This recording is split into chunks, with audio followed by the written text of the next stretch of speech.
लोहे सुचेरे धमन तीर्थंकरेचे निवंती कुसमजमच वंदे संभमदिनंचे समयच पौमपम सुपासम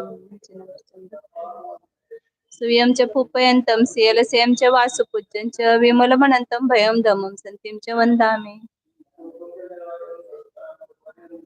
अरुण च मल्लिं च सोमयं च वन्दामि रिट्टनेमितपासमडमणं च एवं मया बित्वा विरे मला पैन चर्मणा चोवीसंपिचिन वरातितरामे पसियंतु किती वंदे मैया येदे लघुतमाजना सिद्ध आरोगण आणलांदिंतु समयंचे मे भोंचंदे न मैलरायचे पैसंता सारन गंभीर सिद्धी म्हणून संतु कोटी शतम द्वादश चैव कोट्यो लक्षाणि शीतिसृधिकानि चैव पंचाशदष्टौ च सहस्र संख्यमेत शतं पंचपदम् अर्यंत भासियत्तं गुणदेवे गंत्यं सम्मं पणमाम्य जुत्त सुदनानमयं शिरसा इच्छा म्हणते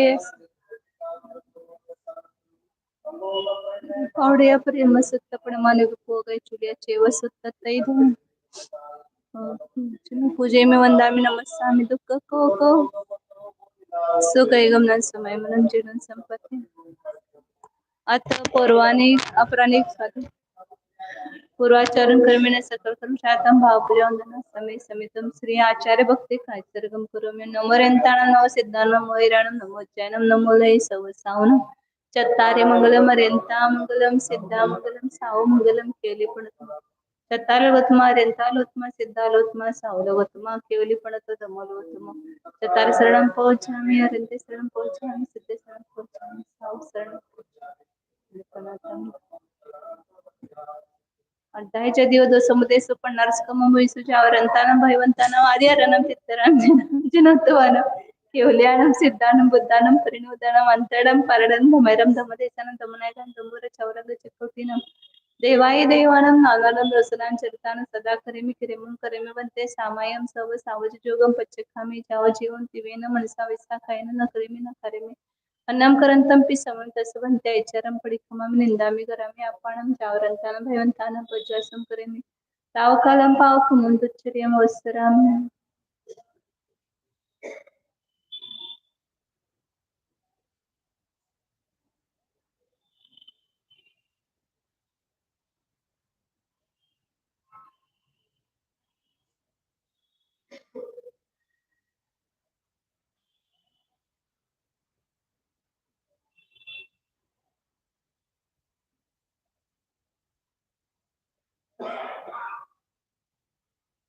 जीवे मरणाला आहाला हे संजोग विपचोग या बंधुरी सो दुःखादो समदा सामायम नाम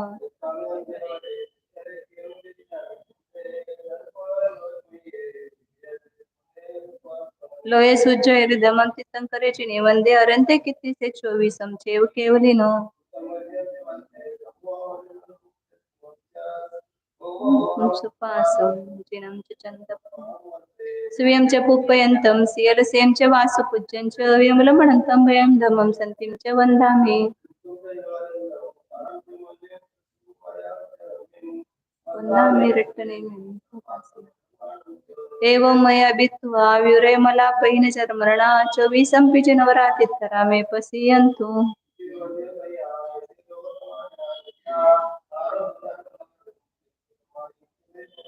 चंदे निम्मैलरायचे पया संता सायरम्य गंभीरा सिद्धा सिद्धिमोदि संतो श्रुत जलधि पारगेभ्य सपरमत विभावना पटुमतिभ्य सुचरित तपोनिधिभ्यो नमो गुरुभ्यो गुण गुरुभ्य क्षति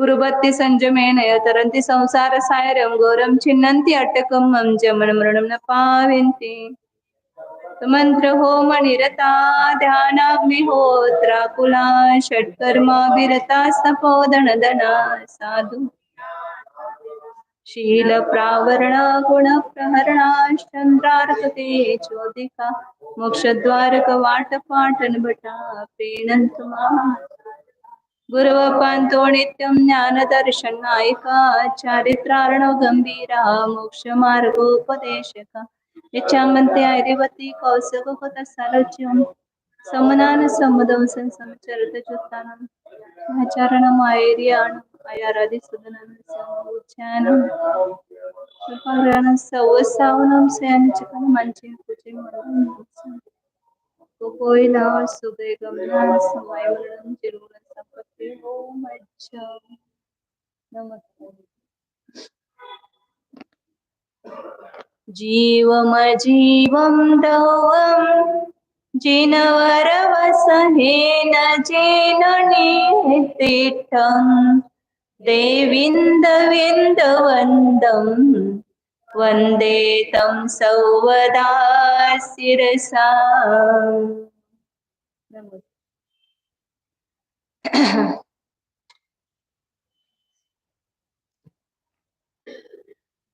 अजीवाधिकारामध्ये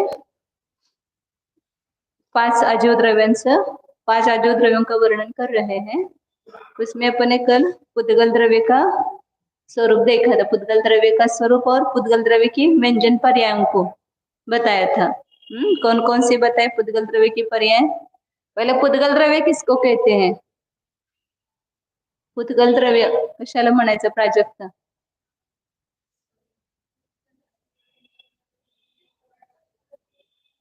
ज्यामध्ये स्पर्श रस गंध वर्ण असते त्यास जे रूपी द्रव्याचं आपण ह्याची व्याख्या ना तीच पुद्गल द्रव्याची। जो रूपी द्रव्य की है वही पुद्गल द्रव्य की व्याख्या है। 6 द्रव्यों का स्वरूप सब पहले अधिकार में पूरा होगा। जीव द्रव्य किसको कहते हैं? सब जीव का वर्णन सुना और जीव किसको कहते वही पता नहीं। हाँ, जीव मतलब जिसमें चेतना ज्ञान दर्शन होता है उसको जीव द्रव्य कहते हैं। जीव जीव रूप है, उपयोगमय है, अमूर्तिक है, कर्ता है, ये सब उसके विशेषण है। लेकिन मूल जीव का लक्षण क्या करेंगे? चेतना या उपयोग, ये जीव का लक्षण है। जिसमें उपयोग है या चेतना है उसको जीव कहते हैं। ऐसे जीव की व्याख्या बताना। और पुद्गल की व्यंजन पर्याय कौन कौन से बताएं? हाँ हाँ हाँ हाँ आता बरोबर है। ये सब पुद्गल की पर्याय। लेकिन हमें कभी ध्यान आया क्या ये पुद्गल की पर्याय है? जब आप मैंने कहा रहा था काम कर रहे थे, रोटी बना रहे थे, तब ये पुद्गल की पर्याय है, ये बंदरू पर्याय है। जैसे गुड़ है, गुड़ की भेली आपने फोड़ी तो ये किसकी पर्याय हो गई? कौन सी पर्याय हो गई? भेद रूप पर्याय हुई। तो ये सब पुद्गल द्रव्य की पर्याय है। वो पुद्गल रूप से भाषित होना चाहिए। उसका कर्ता मैं नहीं हूँ, मैं केवल उसको जान रहा हूँ। इस प्रकार के अंदर में भाषण करना। शब्द किससे बना है? शब्द रूप पुद्गल की पर्याय किस वर्गना से बनती है? भाषा वर्गना से बनती है। शब्द के कितने भेद बताए? अभी बोर्ड पर है। इसलिए देख करके बोलने के लिए अच्छा है आपको। शब्द के कितने भेद हैं? 2। बिना देखे आप प्रामाणिकता से बोलो। कौन से 2 हैं अमिता?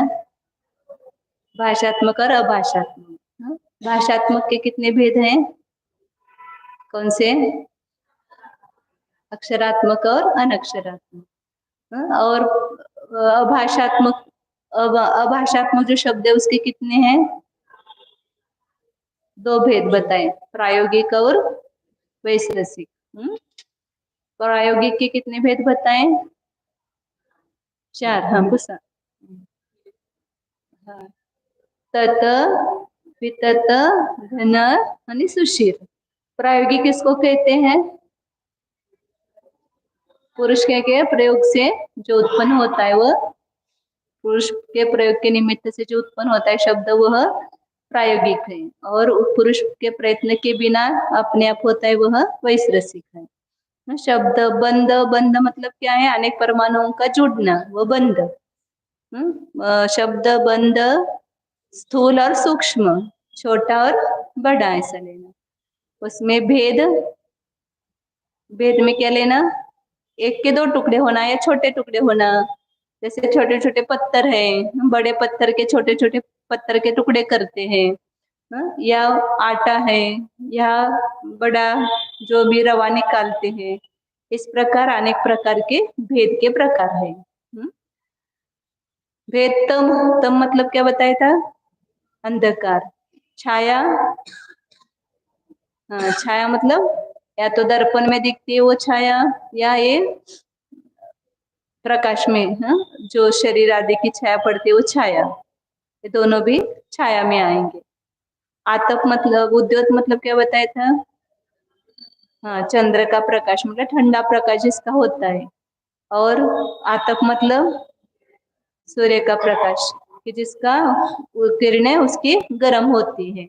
मूल में ठंडा होता है लेकिन उसकी किरणें गर्म होती है, तो उसको आतप कहते हैं। तो ये सब संस्थान है। संस्थान मतलब आकार, अनेक प्रकार के आकार जो दिखाई दे रहे हैं वो भी सब पुद्गल की पर्याय है। तो इस प्रकार ये पुद्गल की पर्याय बताई। अब आगे 17 नंबर की गाथा है, धर्म द्रव्य का स्वरूप बताते हैं। अजीव द्रव्य कितने हैं? अजीव द्रव्य कितने? 5। कौन कौन से? थांबा, सुचेता भाभी संग कल। और अमूर्ति द्रव्य कितने हैं? अब बोलो इधर। अमूर्तिक द्रव्य सब 5 बोले तो 5 अपना निर्णय होना चाहिए। 5 कौन कौन से? वो बता रहे हैं, बाद में आपको बोलते हैं। हाँ, जीव, काला, ये 5 कौन से हैं? अमूर्तिक द्रव्य। मूर्तिक द्रव्य कितने हैं? मूर्तिक द्रव्य कौन सा? 1 मिनट थांबो, बोलो ना कैसे गए। पुद्गल द्रव्य मूर्तिक है। मूर्तिक किसको कहते हैं? आरोप्य मतलब जिसमें स्पर्श रस गंध वर्ण होता है उसको मूर्तिक कहते हैं। रूपी एक रूप का खाली उपलक्षण है, लेकिन रूपी जब भी बोलेंगे उसमें स्पर्श रस गंध वर्ण चारों लेना। ऐसा कभी नहीं होता है पुद्गल में कि एक ही गुण हो और बाकी के नहीं हो। जैसे हवा है, हवा में 4 गुण है कि नहीं है? क्या खाली स्पर्श ही है? हवा दिखती है क्या आपको आंख से? उसका वास आता है क्या? फिर कितने गुण है उसमें? हाँ? और अग्नि में रस है क्या? है रस है क्या? गंध है क्या? पानी में, हाँ? 4 गुण है क्या? तो अन्य मति जो है वो अपनी इंद्रिय गोचर नहीं, इसलिए उसमें वो मानते ही नहीं है।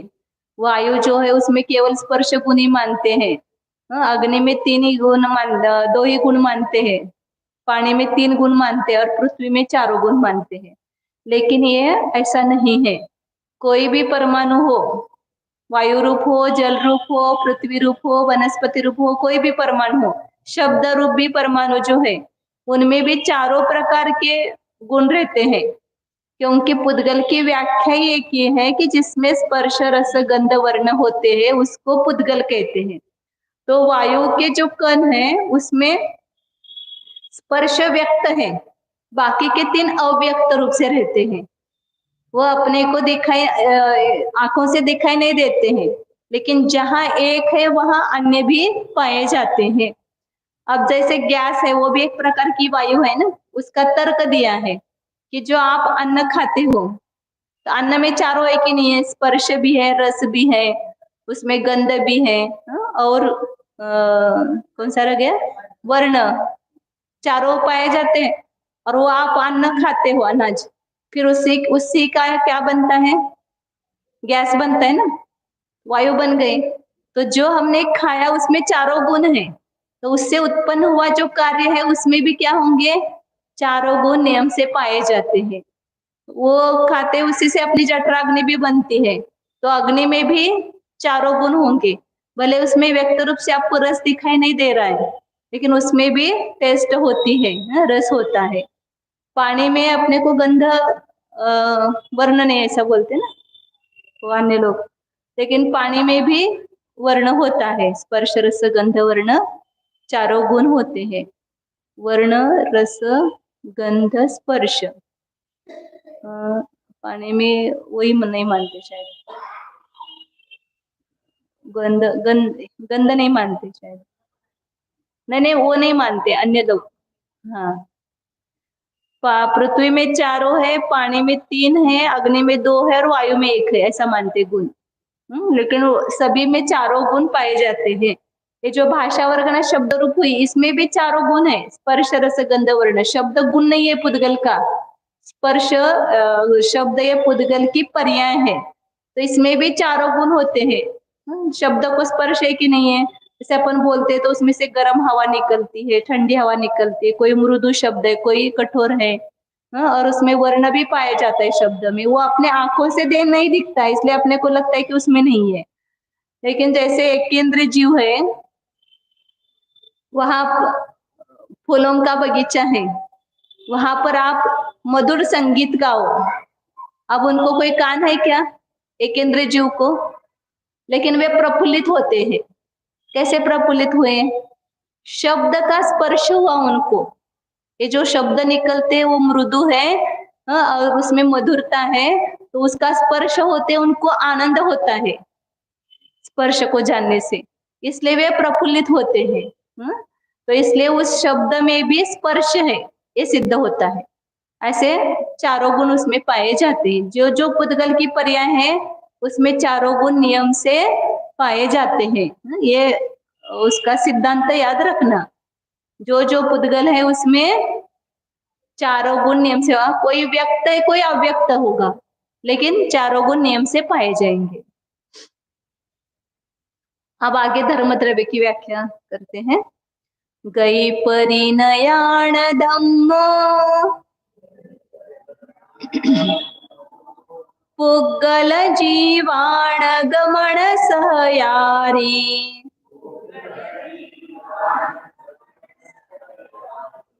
तोयम जहमच्छाणम् अच्छन्ताणेव सोने।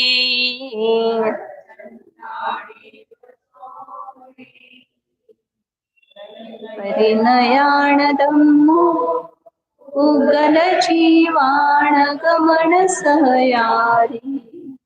तोयम जहमच्छाणम्।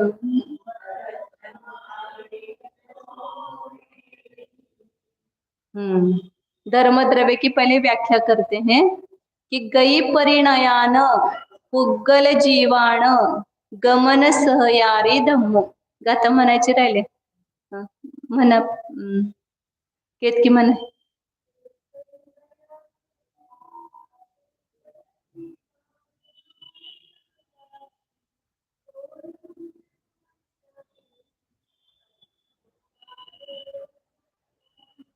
तिकडे मंगलभून मंगल आंटी काय म्हणते तुम्हाला म्हणा.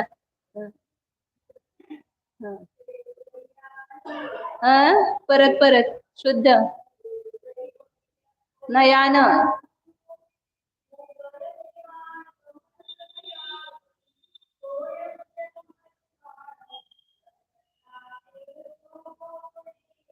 बरोबर, तुम्ही पाठ्यमा म्हणा, वर बसलेले तुम. आप बोला, हा बोला आप.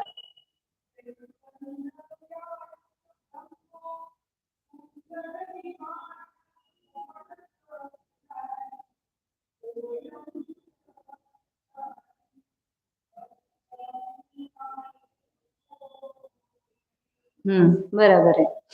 तो इसमें क्या बताया, धर्म द्रव्य की व्याख्या मैंने बताया था। कोई भी गाथा बोलते हैं तो उसमें क्या लिखा है, किसका वर्णन है, ये अपने को आना चाहिए। तो ये गाथा बोलते क्या समझ में आना चाहिए कि ये धर्म द्रव्य का वर्णन इसमें किया है। तो अजीव द्रव्य में तीसरा द्रव्य धर्म द्रव्य है, दूसरा द्रव्य धर्म द्रव्य है। तो धर्म द्रव्य की व्याख्या करते पहले कि गई परिणयान, जो गति से परिणत है। कौन होते गति से परिणत? 6 द्रव्यों में कितने द्रव्य गति करते हैं? जीव और पुद्गल, 2 ही द्रव्य गमन करते हैं, बाकी की कोई भी द्रव्य गमन नहीं करते हैं। तो गति परिणयानम किसका विशेषण करना? पुद्गल जीवान, गति से परिणत ऐसे पुद्गल और जीवों के गमन सहयारी, जो गमन में सहकारी है, वो धम्म, वह धर्म द्रव्य है। माने धर्म द्रव्य एक तो जीव और पुद्गल, दोनों को ही निमित्त होगा, क्योंकि दो ही द्रव्य गमन करते हैं। और वो जीव पुद्गल भी कैसे होने चाहिए, गति रूप से परिणत होने चाहिए। हम बैठे हैं, अब धर्म द्रव्य मदद करेगा क्या? बैठे हमको नहीं करेगा, वो आगे एक शब्द दिया उन्होंने, गति रूप से परिणत हो रहे हैं। आप गति करने के लिए उद्युक्त हो गए, तो उनको निमित्त होता है धर्म द्रव्य। बैठे हुए लोगों को गमन करने में निमित्त नहीं, मतलब जबरदस्ती चलाता नहीं है। जब हमें चलने की इच्छा होती है और हम चलने लगते हैं, तो वहां पर धर्म द्रव्य सहकार। जैसे रास्ता है, रास्ता आपको बोलता है क्या चलो, लेकिन आप चलने लगे तो रास्ता निमित्त होता है ना चलने में। गाड़ी है, आप चलने लगे तो गाड़ी निमित्त होती है। तो इस प्रकार जो गति से परिणत, ये शब्द सब महत्वपूर्ण है, एक एक शब्द, जो गति से परिणत है या गति करने के लिए उद्युक्त है, ऐसे ही जीव और पुद्गलों को जो गमन करने में सहकारी है उसको धर्म द्रव्य कहते हैं। फिर गमन करने के लिए गाड़ी भी निमित्त है, तो धर्म द्रव्य होगी क्या? गमन करने के लिए आप रास्ता भी निमित्त है, तो वो धर्म द्रव्य है क्या? नहीं। तो धर्म द्रव्य की क्या विशेषता है? वे तो पुद्गल द्रव्य है, रास्ता है, गाड़ी है, जो भी है। तो धर्म द्रव्य की विशेषता है कि एक साथ सभी जीव पुद्गलों को, गाड़ी सभी को ले जा सकती है क्या? उसमें जितने 4-5 लोग आएंगे उसके ही गमन में निमित्त होगी। रास्ता जो उस रास्ते पर से जाएंगे उनको ही निमित्त होगी। लेकिन तीनों लोकों में जो जो गमन कर रहे हैं उन सबको एक साथ निमित्त कौन होगा? ऐसा कौन सा द्रव्य है? तो वो धर्म द्रव्य। उससे धर्म द्रव्य की सिद्धि होती है कि सबको एक साथ, उसको बोलते साधारण निमित्त। गाड़ी, रास्ता, ये सब विशेष निमित्त हो गए, कुछ के लिए वो निमित्त होंगे, लेकिन सभी जितने भी जीव पुद्गल एक साथ अभी 3 लोक में गमन कर रहे हैं, उन सबको एक साथ कौन निमित्त हो रहा है? धर्म। क्योंकि पूरा जितना लोकाकाश है उतना ही धर्म द्रव्य है। जो अपन लोकाकाश का नकाशा निकालते हैं ना, वही धर्म द्रव्य का आकार है, पूरे लोकाकाश में व्याप्त है, प्रसर रूप बोलते उसको, फैला हुआ है पूरा धर्म द्रव्य। उन्हें जितने एक लोकाकाश के प्रदेश उतने ही धर्म द्रव्य के भी प्रदेश हैं, आगे प्रदेश का आएगा।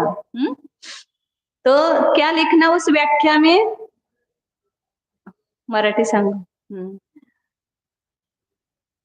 गतीने परिणत असणाऱ्या जीव पुद्गलांना, सर्व जीव और पुद्गलांना असं म्हणा, सर्व शब्द घाला, एकाच वेळेस जीव पुद्गलांना एकाच वेळेस गमन करण्यासाठी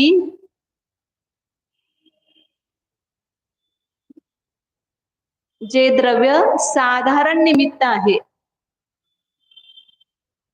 सर्व जीव पुद्गलांना एकाच वेळेस, हे सगळे शब्द महत्वाचे आहेत, आणि गतीने परिणत, एक पण शब्द यातला गाळायचं नाही, तर ती धर्मद्रव्याची व्यवस्थित व्याख्या झाली।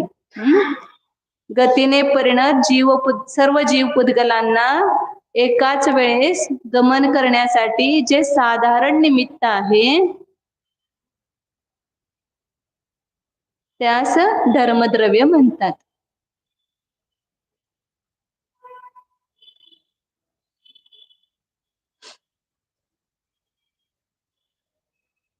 त्याच्यासाठी दृष्टांत दिया दूसरे लाइन में, जह मच्छानम तोयम, जिस प्रकार मछली स्वयं गमन करती है, लेकिन पानी उसके लिए सहायभूत है। मतलब मछली में ही चलने की, पानी तो स्थिर है, वहां पर मछली चल रही है, ऐसे धर्मद्रव्य स्थिर है, धर्मद्रव्य चलता नहीं है, वो चलने में हमें निमित्त होता है, लेकिन वो स्वयं गमन करता है क्या धर्मद्रव्य? वो तो निष्क्रिय स्थिर है, एक जगह है। लेकिन जीव और पुद्गल ही दो द्रव्य गमन करते हैं। तो जितने भी जीव पुद्गल एक साथ गमन कर रहे हैं, जैसे स्वर्ग के देव है, नारकी जीव है, तिर्यंच है, मनुष्य है, एक इंद्रिय जीव है, जो भी द्विंद्रिय जीव है, एक के अंदर जो गमन नहीं करते, देहेंद्रियादिक जीव है वो गमन कर रहे हैं, तो उसमें निमित्त कौन है? धर्मद्रव्य एक साथ सभी को मदद कर रहा है। तो जिस प्रकार मछलियों को पानी निमित्त है, उस प्रकार धर्मद्रव्य समझना। और अच्छंतानेव सोनेयी, अच्छंतान माने जो एक जगह स्थित है। नेव शब्द अलग अलग लिखा है क्या आपके? नेव नहीं, अच्छंता अलग होना चाहिए और नेव सो नहीं, ऐसा मतलब बोलते समय।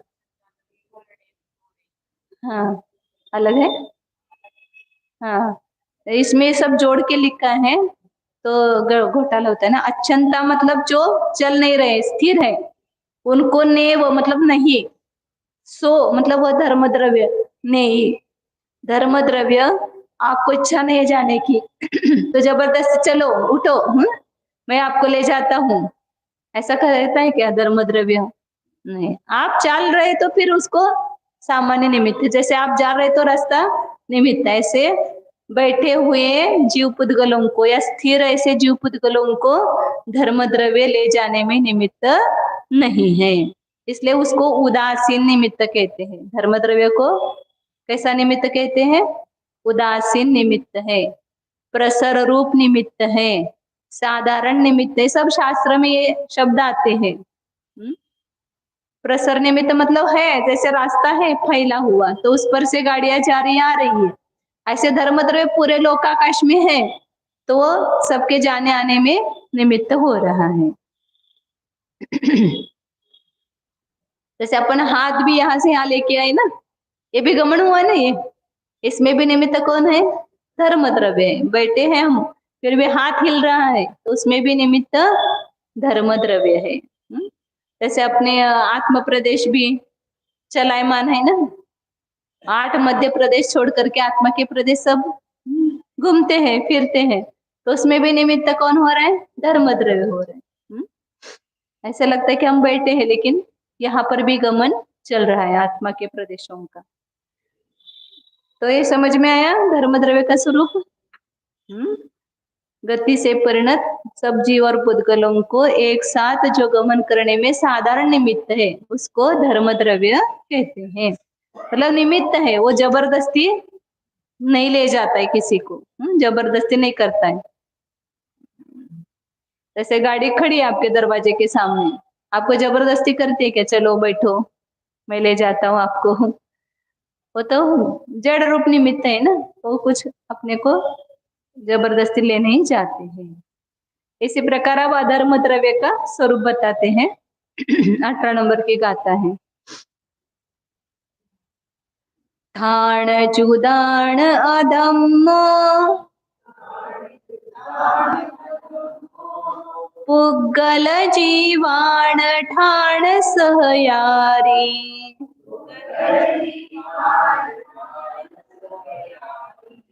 छाया जह पहियाणम गच्छन्तानेव सोधरयि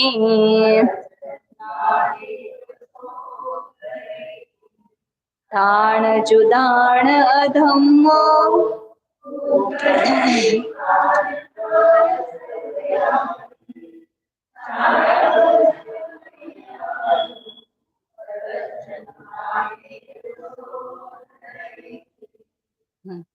म्हणा सुचेता भाविक म्हणा।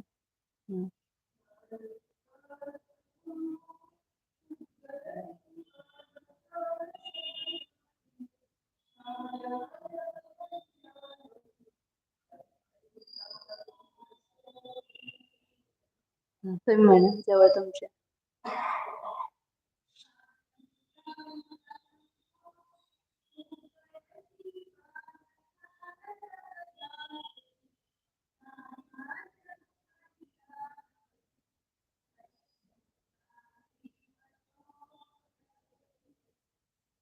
आम्ही तर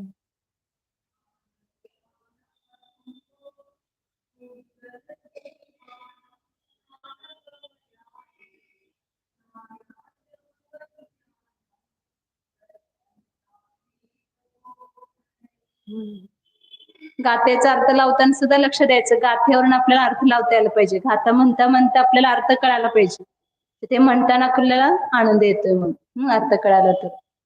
कसं ठाण जुदान पुग्गल जीवान स्थान से युक्त मतलब स्थिति रूप क्रिया से परिणत, ऐसे कौन? पुद्गल और जीव, ये दो ही होंगे। स्थान में निमित्त कितने द्रव्यों को होगा? धर्म द्रव्य। सभी द्रव्य स्थिर है कि नहीं है? धर्म द्रव्य भी स्थिर है, आकाश द्रव्य भी स्थिर है, काल द्रव्य भी स्थिर है, फिर उनको निमित्त होता है क्या? धर्म द्रव्य नहीं। जो गति पूर्वक स्थिर रहते हैं उनको ही निमित्त अधर्म द्रव्य कहा जाता है। जो स्थिर है उनको स्थिर करने में निमित्त अधर्म द्रव्य नहीं है। अभी अपन गमन कर रहे हैं और अपने को इच्छा होती कि अब अपने को रुकना है, यहाँ ठहरना है, तो गमन पूर्वक हम स्थिर रह रहे हैं, तो वहां पर निमित्त कौन होगा? अधर्म द्रव्य। इसलिए दो ही द्रव्यों को, जैसे दो ही द्रव्यों को धर्म द्रव्य निमित्त है, ऐसे दो ही जीव और पुद्गलों को अधर्म द्रव्य निमित्त है, क्योंकि वे ही गमन करते हैं और गति रूप से परिणत होते हैं, वे स्थिति रूप से परिणत होते हैं। बाकी तो स्थिर ही है, वो स्थिति रूप से परिणत नहीं होते हैं। धर्म द्रव्य, आकाश द्रव्य, काल द्रव्य हमेशा के लिए स्थिर है, तो उनको निमित्त अधर्म द्रव्य नहीं है। जो गमन पूर्वक, जैसे आप जा रहे हो रास्ते से और आपको बहुत थकान हो रही है, तो पेड़ देखा, उसकी छाया देखी तो आप उसमें रुक गए, तो वो छाया पथिकों को आश्रय देने में, मतलब स्थिर रहने में निमित्त होती है। इसलिए नीचे उदाहरण दिया ना, दृष्टांत, जह पहियानम छाया, जिस प्रकार पथिकों को, पहिया मतलब पथिक ने वाटसरू, जो पथिक है उनको जिस प्रकार छाया स्थिर होने में निमित्त है, उसी प्रकार स्थान से युक्त स्थिति रूप क्रिया से परिणत ऐसे पुद्गल जीवों को। इसलिए प्रवेशिका में व्याख्या देते समय ऐसा देते कि गति पूर्वक स्थिर रहने वाले ऐसे जीव पुद्गलों को जो, अब इसमें भी क्या लगाएंगे? अब स्थिर रहने में पेड़ भी निमित्त हो गया, छाया उसकी, पेड़ की छाया, को घर भी निमित्त हो गया आपको रहने में। आप यहाँ से गए और आप घर में जाकर रुक गए, तो घर भी निमित्त हो गए ना आपको स्थिर रहने में। तो उसको अधर्म द्रव्य के समान वो भी निमित्त है क्या? तर वो तो केवल विशिष्ट निमित्त है, किसी थोड़े द्रव्यों को निमित्त है। सभी द्रव्यों को आपका घर आश्रय दे सकता है क्या? स्थिर रह सकता है क्या? पेड़ की छाया है, वो कुछ 50 लोगों को वह छाया दे करके वो अपने में रखेगी, लेकिन सभी जीव पुद्गलों को एक साथ स्थिर नहीं कर सकती है। तो ऐसा द्रव्य कौन सा है कि जो जितने भी 3 लोक में गमन करके स्थिर रह रहे एक साथ। अभी हम यहाँ पर स्वर्ग में देव हैं, विहार कर रहे हैं और वह कहीं पर रुक गए, नारकी है वो भी इधर उधर दौड़ते हैं, वो स्थिर हो गए, तो इन सबको एक साथ कौन निमित्त हो रहे हैं? तो अधर्म द्रव्य। क्योंकि अधर्म द्रव्य भी कितना है? पूरा जो लोकाकाश का नक्शा है ना, उतना पूरा उनका दोनों का आकार है। और ये जो ये लोकाकाश का जो अंदर भीतर है गहराई, तो इतना पूरा धर्म द्रव्य है। पूरा धर्म द्रव्य, एक ही धर्म द्रव्य पूरे लोकाकाश में व्याप्त है और एक ही अधर्म द्रव्य पूरे लोकाकाश में व्याप्त है। लोकाकाश का आकार, धर्म द्रव्य का आकार और अधर्म द्रव्य का आकार और उनके प्रदेश समान ही होंगे। जितना लोकाकाश है उतना ही धर्म द्रव्य है, उतने ही अधर्म द्रव्य है प्रदेश, और एक जीव के प्रदेश भी उतने बताएंगे आगे, आगे आने वाला है। तो हाँ, मतलब जीव के प्रदेश भी लोकाकाश के प्रमाण है, लेकिन लोक पुराण के समय जो अपन ने बताया था ना, केवली समुद्घात, उसमें दंड, फिर कपाट, फिर प्रतर, फिर लोक पुराण होता है। तो उस लोक पूरण में जीव पूरे लोकाकाश भर होता है। क्यों हुआ? क्योंकि एक जीव के प्रदेश भी लोकाकाश प्रमाण है, इसलिए उस समय वो जीव पूरे लोकाकाश में व्याप्त हो गया। तो अभी 4 के प्रदेश एक साथ आएंगे। प्रदेश का प्रकरण बताने का तात्पर्य है, कोई यहाँ पर गमन कर रहा है, कोई यहाँ पर कर रहा है, कोई यहाँ पर कर रहा है, तो कहीं पर भी करो सब जगह अधर्म द्रव्य है ही, तो अधर्म द्रव्य सबको एक साथ ही निमित्त होगा। इसलिए उसको भी साधारण निमित्त कहते हैं। अधर्म द्रव्य को भी साधारण निमित्त, धर्म द्रव्य भी साधारण, लेकिन धर्म द्रव्य किसमें निमित्त है? गति करने में। और अधर्म द्रव्य किसमें निमित्त है? स्थिति करने में। तो इसकी व्याख्या लिखो, गमन पूर्वक, गति पूर्वक लिखो या गमन पूर्वक, दोनों चलता है। स्थिर रहने वाले, गतिपूर्वक स्थिर राहणाऱ्या, गतिपूर्वक स्थिर राहणाऱ्या सर्व जीव पुद्गलांना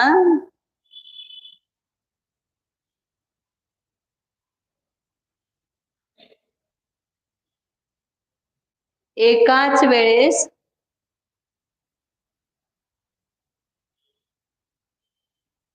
स्थिर होण्यासाठी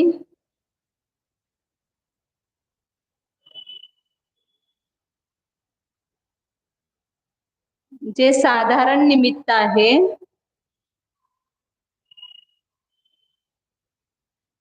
त्यास अधर्मद्रव्य म्हणतात। 3 शब्द महत्वाचे आहेत, गती, परिणत जीव पुद्गलांना, एका वेळेस आणि साधारण निमित्त आहे। हे सगळे शब्द महत्वाचे आहेत, सोडायचे नाही त्यातला एक पण शब्द।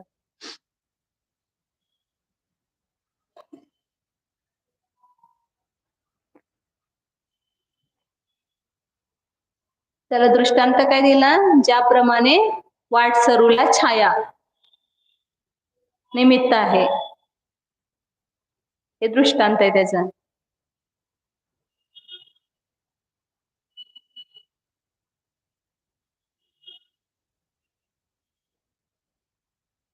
गच्छंता नेव सो धरई, म्हणजे गमन करणाऱ्याला जबरदस्तीनं अधर्मद्रव्य थांबवत नाही।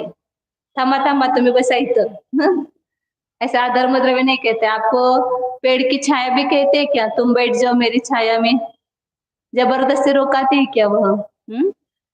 वो भी जबरदस्ती नहीं करती है। ऐसे अधर्म द्रव्य भी जो गमन करके स्थिर रह रहा है, उसकी जिसकी स्थिर रहने की इच्छा है उसमें निमित्त होगा, लेकिन जिसको स्थिर रहने की इच्छा नहीं, जो जा रहा है, तो जाने वाले को रोकता नहीं है। इसलिए गच्छंता सो नेव धरई, गच्छंता मतलब गमन करने वालों को, वह, सो मतलब वह अधर्म द्रव्य, नेव धरई है, उसको धारण नहीं करता, स्थिर नहीं करता है, उसको रोकता नहीं है। जैसे वहां पर बताया था, अच्छंता सो नेव नहीं, स्थिर रहने वाले को वो जबरदस्ती धर्म द्रव्य नहीं ले जाता है, और गमन करने वालों को जबरदस्ती अधर्म द्रव्य नहीं ठहराता है या उसको नहीं रोकता है। जिसको गमन करने की इच्छा है उसके लिए धर्म द्रव्य तैयार है, और जिसको स्थिर रहने की इच्छा है उसके लिए अधर्म द्रव्य तैयार है। संपूर्ण पूरे लोक में दोनों पे व्याप्त है धर्म द्रव्य अधर्म द्रव्य। प्रत्येक द्रव्य अपना अपना काम करता है। अधर्म द्रव्य स्थिर रहने का काम कर, स्थिर रखने के लिए निमित्त होता है, धर्म द्रव्य गमन करने, एक दूसरे का काम नहीं करते हैं। लेकिन एक जीव नाम का पदार्थ ऐसा है, उसने सबका ठेका अपने ऊपर लिया है। सब द्रव्यों का काम मैं ही करता हूं। आपको शिखर जी की यात्रा किसने की? मैंने की। मतलब आपने, उसके गमन में निमित्त कौन हुए? जो जो शिखर जी की यात्रा आपके साथ आए, उन सबके गमन में निमित्त कौन हुए? हमें क्या लगता है हम ही हुए, हम ले गए इसलिए आपकी यात्रा हो गई। हम नहीं ले जाते तो आपकी यात्रा कैसे हो जाती? कितना अहंकार। प्रत्येक वस्तु का, गाड़ी में किसी को बिठा करके ले गए तो हमने कितनी दया की। तो ये गमन किस कारण से हो रहे हैं, उसमें निमित्त कौन है? धर्मद्रव्य का काम है, मेरा काम नहीं है। मैं तो उस समय जान ही रहा हूं, ऐसे उसको ले जाने के भाव किए तो आप वो भाव भी आप में हुए। क्या उसके गमन में तुम घुस गए वहां पर, या उसको हाथ पकड़ करके ले गए? कैसे ले गए? अंधे व्यक्ति को भले तुम हाथ पकड़ करके ले जा रहे हो, फिर भी वह उसका गमन में निमित्त धर्म द्रव्य बन रहा है। स्वयं गमन कर रहा है वह, और उसमें निमित्त कौन है? धर्म द्रव्य। हम तो केवल ज्ञाता दृष्टा है, हम उसमें कुछ करने वाले नहीं है। कोई जा रहा था, दौड़ रहा था, और उसको हमने रोक लिया, तो क्या लगता है? हमने उसको रोक लिया, अच्छा हुआ, नहीं तो वो गिर जाता, तो उसका एक्सीडेंट हो जाता। हमने उसको रोक लिया, तो वहां रोकने में निमित्त कौन बैठा है? अधर्म द्रव्य बैठा है ना, उसका काम है, वो कर रहा है। हमने भाव किए उसको रोकने के, तो भाव में हम, भाव हमारे हुए, उसके कर्ता हम हुए उस भाव के, लेकिन उसके जो स्थिर रहने के लिए निमित्त कौन हुआ? अधर्म द्रव्य हुआ है। मतलब जगत का कोई भी कार्य जीव करता नहीं है, लेकिन यह कर्तृत्व का अहंकार करता है व्यर्थ। मतलब सभी द्रव्यों का काम मैं ही करता हूँ। पुद्गल का भी काम कौन करता है? रोटी बनाने का, संपूर्ण रसोई बनाने का काम कौन करते हैं? हम करते हैं। किसी को ले जाने का काम हम करते हैं, किसी को रोकने का काम हम करते हैं। तो सभी द्रव्यों के कार्य पर हमने ही कब्जा कर लिया और हम ही करते हैं, ऐसा मानते हैं। तो प्रत्येक द्रव्य का ये कार्य स्वतंत्र है।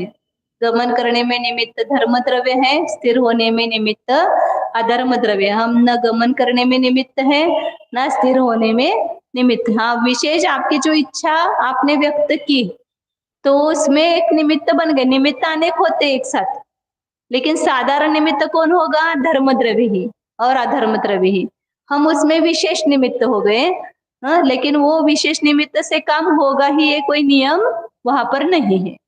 तो इसलिए आचार्य करते कहते हैं कि धर्म द्रव्य और अधर्म द्रव्य कौन से निमित्त है?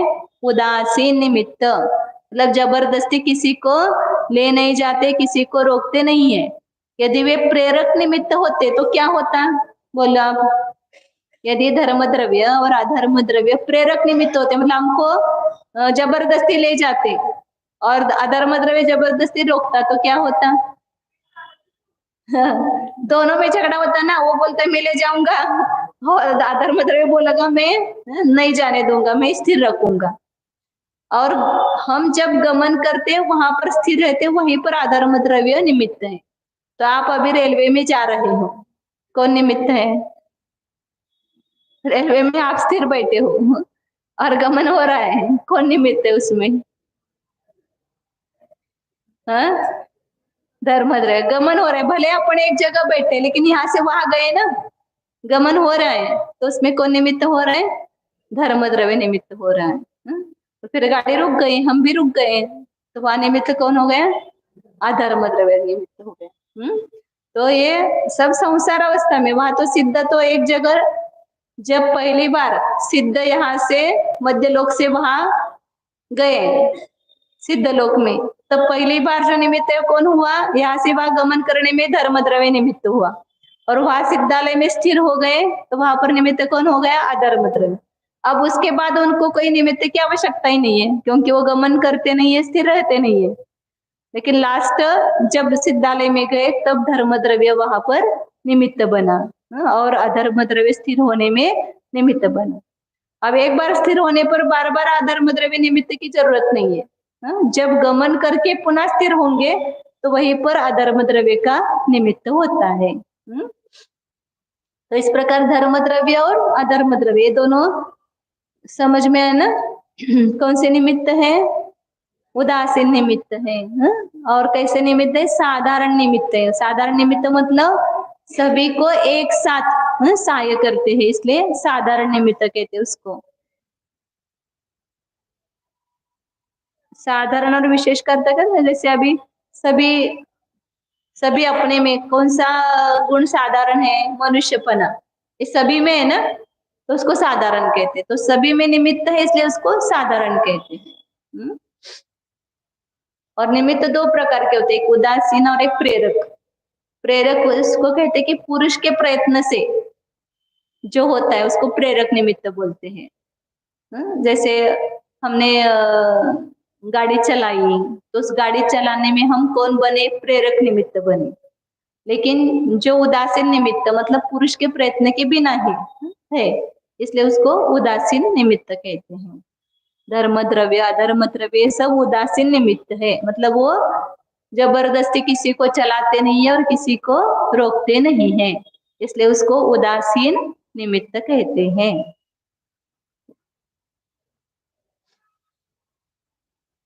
तो धर्म द्रव्य और अधर्म द्रव्य की व्याख्या पढ़ करके अपने जीवन में क्या लेना, उससे क्या लाभ है अपने को?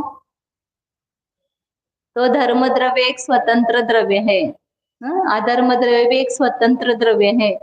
मैं मतलब धर्म द्रव्य नहीं हूँ, मैं मतलब अधर्म द्रव्य नहीं हूँ, मैं धर्म द्रव्य के कार्य का करता नहीं हूँ, मैं अधर्म द्रव्य के कार्य का भी करता नहीं हूँ। अभी जहां पर अपन है वहां पर धर्म द्रव्य भी है, अधर्म द्रव्य भी है, इसलिए अंदर में जो अपने खून चल रहा है, बह रहा है, सब अंदर कार्य चल रहा है ना, तो उसमें भी निमित्त वो धर्म द्रव्य है। और जब स्थिर होता है तो उसमें निमित्त अधर्म द्रव्य है। तो यहाँ जहां अपन बैठे हैं वहां पर भी धर्म द्रव्य के और अधर्म द्रव्य के प्रदेश है और वो उसमें निमित्त बन रहे हैं। लेकिन जीव के प्रदेश और धर्म द्रव्य के प्रदेश कैसे हैं? एक है, एक ही स्थान पर है लेकिन एक नहीं है। धर्म द्रव्य के प्रदेश भिन्न है, जीव के प्रदेश भिन्न है। धर्म द्रव्य के प्रदेश भिन्न है, अधर्म द्रव्य के प्रदेश भिन्न है। तीनों भी अमूर्तिक है, इसलिए अपने को दिखाई नहीं देते हैं, लेकिन तीनों के प्रदेश यहाँ पर है। जहाँ अपन है वहां पर 6 द्रव्य है, जीव है, पुद्गल है, धर्म है, अधर्म है, आकाश भी है और काल द्रव्य भी है। लेकिन प्रत्येक द्रव्य अपने अपने में रहते हैं, एक द्रव्य दूसरे द्रव्य में मिलता नहीं है, एक द्रव्य का दूसरे द्रव्य में प्रवेश नहीं होता और एक द्रव्य दूसरे द्रव्य का परिणमन नहीं करता है। प्रत्येक द्रव्य अपने अपने में ही परिणमन करता है। इसलिए धर्म द्रव्य अधर्म द्रव्य यहाँ होते हुए हमारे कार्य में निमित्त हो रहा है, लेकिन हम धर्म द्रव्य रूप नहीं हुए, हम अधर्म द्रव्य रूप नहीं हुए, या धर्म और अधर्म द्रव्य भी हमारे रूप नहीं हुआ है। ये पूरा यहाँ पर भरा हुआ है धर्म द्रव्य अधर्म द्रव्य। अमूर्तिक होने से अपने को भाषित नहीं होता है, लेकिन उसका अस्तित्व ऐसे तर्क से, युक्ति से अपन जान सकते हैं कि सबको गति करने में निमित्त कौन है। जैसे साइंस वाले भी ईथर नाम का एक द्रव्य मानते हैं, तो ईथर मतलब ही वो धर्म द्रव्य है। और अधर्म द्रव्य के लिए भी कुछ नाम है, वो क्या नाव काय त्याचं? फुलचंद पंडित जी ने अपने 7वां सूत्र में वो सिद्ध किया है। वहां पर जो वैज्ञानिक लोग जिसको नाम दिया है ईथर और वो अधर्म द्रव्य के लिए कुछ है, वही धर्म द्रव्य और अधर्म द्रव्य है। मतलब इन अमूर्ति द्रव्यों का अस्तित्व जिनेन्द्र भगवान ने प्रत्यक्ष केवल ज्ञान के द्वारा देखा है, इसलिए उसका अस्तित्व हम आगम के द्वारा मानते हैं। और दूसरा अनुमान के द्वारा, मतलब तर्क करके कि है, क्यों है? क्योंकि उसके बिना सबको गति में निमित्त कौन बनेगा? क्योंकि सबकी गति में कोई ना कोई एक द्रव्य निमित्त होना चाहिए, सबकी स्थिति में कोई ना कोई निमित्त होना चाहिए, क्योंकि कोई भी कार्य उपादान और निमित्त से दोनों के संयोगवश होता है। इसलिए सबके लिए निमित्तभूत ऐसा कोई ना कोई द्रव्य होना चाहिए, और वही धर्म द्रव्य और अधर्म द्रव्य है। और धर्म द्रव्य और अधर्म द्रव्य इतना है, इसलिए लोकाकाश सीमित रह गया।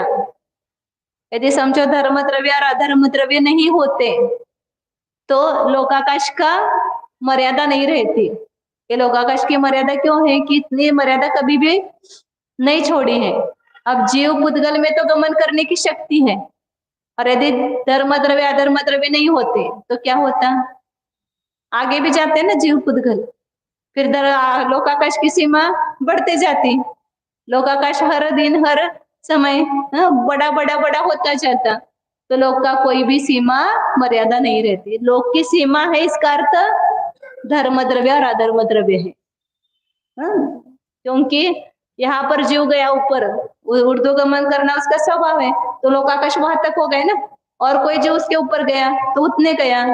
इस प्रकार आगे आगे बढ़ता जाएगा लोकाकाश। इसलिए लोकाकाश की मर्यादा धर्म अधर्म द्रव्य के कारण ही रही है। लोकाकाश निश्चित उतना ही क्यों है?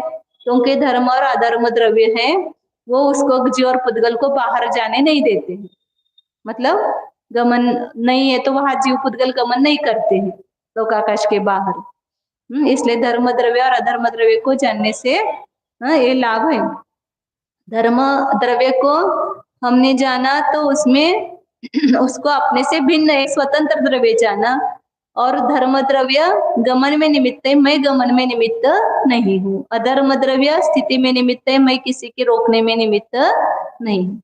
जब भी आप रोकेंगे तो वहां जानो, यहाँ धर्म द्रव्य नहीं होता तो मैं रोक सकता था क्या? या धर्म द्रव्य नहीं होता तो मैं गमन करने में निमित्त हो सकता था क्या? नहीं। तो जो गमन हुआ है वो धर्म द्रव्य के निमित्त से हुआ है, मेरे निमित्त से नहीं हुआ है। इस प्रकार उसका कर्तृत्व का त्याग करना, कर्तृत्व नहीं करना।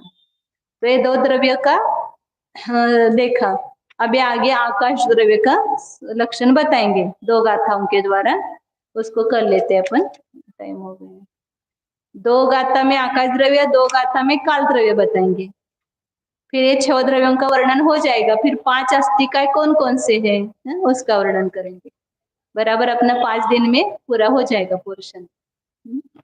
4 दिन में भी हो सकता है ऐसे, देखते हैं।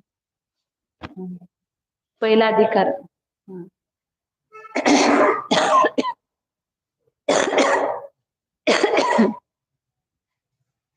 ओ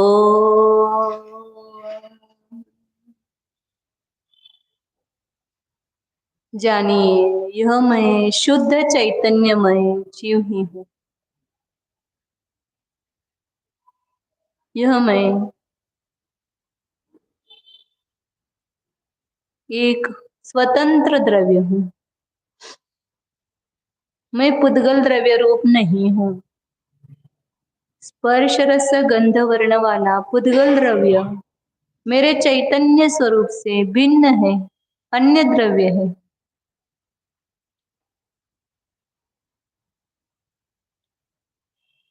मैं गति लक्षण वाले, गति हेतुत्व लक्षण वाले धर्म द्रव्य से भी भिन्न हूँ। धर्म द्रव्य स्वतंत्र है, मैं स्वतंत्र हूँ।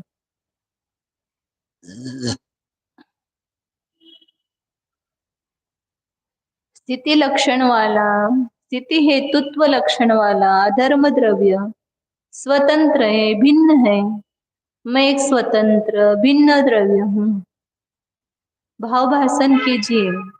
धर्म द्रव्य को भी अपने मति श्रुत ज्ञान में मन के द्वारा आरोपी पदार्थों को ग्रहण करने की सामर्थ्य है, तो उसको हम मन के द्वारा जान सकते हैं। उस धर्म द्रव्य को अपने से भिन्न जानो। अधर्म द्रव्य से भी मैं भिन्न हूँ। आकाश काल द्रव्य से भी मैं एक भिन्न स्वतंत्र द्रव्य हूँ। अपने अस्तित्व को देखिए। मेरा अस्तित्व चैतन्य स्वरूप है, अन्य द्रव्य का अस्तित्व अचेतन स्वरूप है। धर्म द्रव्य अधर्म द्रव्य अमूर्तिक होते हुए भी अचेतन है। मैं अमूर्तिक होकर मैं चेतन स्वरूप हूँ। इसलिए सभी द्रव्यों से मैं भिन्न हूँ।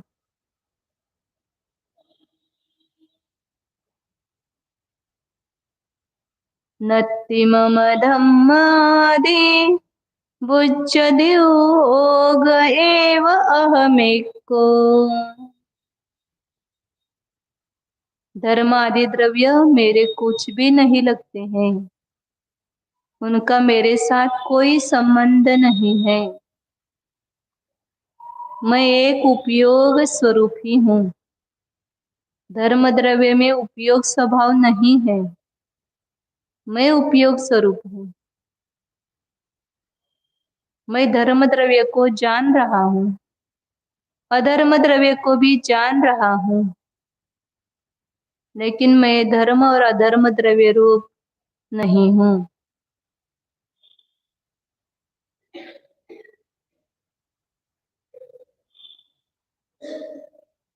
अन्य सभी द्रव्यों को जान करके उनसे भिन्न अपने चैतन्य जीव स्वभाव को जानिए।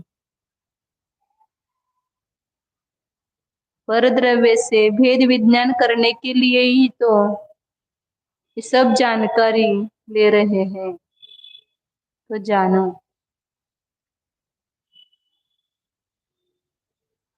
अपने को एक उपयोग स्वरूप अनुभव, जो उपयोग है वह मैं हूँ, जो चैतन्य है वह मैं हूँ, जो ज्ञान दर्शन है वह मैं हूँ।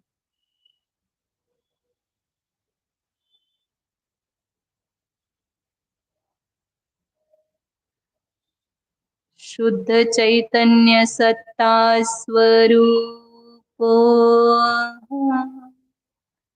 ज्ञानानंद स्वरूपो एकत्व विभक्त स्वरूपो शुद्धो एको ध्रुवो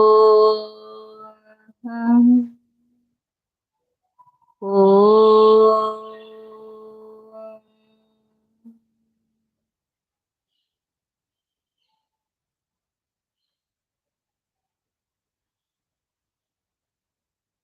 विसर्जन। नमो अरिहंतान, नमो